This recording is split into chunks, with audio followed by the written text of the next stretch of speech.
First, the most outrageous or untrue things said by or on behalf of the Republican presidential nominee, McCain in the membrane. Number 3, eating their own. Republicans in North Carolina are running an ad against Democratic Senate challenger Kay Hagan and saying don't vote for her because if Hagan wins, they get a blank check. As Politico.com notes, the blank check implies Democrats in control of the Senate, the House, and the White House. It would seem to presume, a Republican ad presuming an Obama victory. Oops. Number 2, taking hockey mom literally.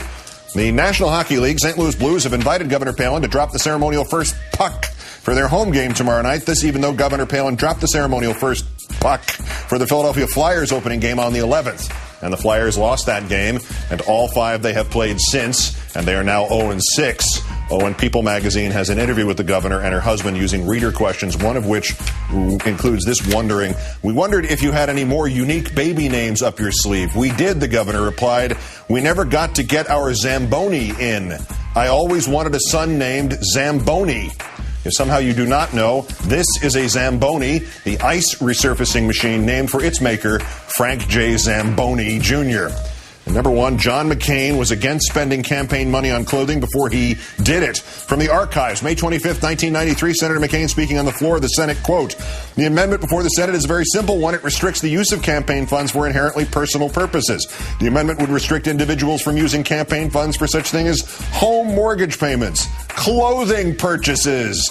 Continuing, if we're truly going to have campaign finance reform, I do not believe that campaign funds should be used for such things as country club dues, tuxedos. If we in Congress learned one thing from President Clinton's $200 haircut last week, it should be that the public does not approve of its elected officials being treated as royalty. We should be no different. 8 months later, McCain was back on the Senate floor. Campaign funds have been used to buy such items as a jumbo illuminated globe from Hammacher Schlemmer for trips to exotic locales such as Thailand, Taiwan, and Italy, and for tuxedos, and an unexplainable $299 for bow ties.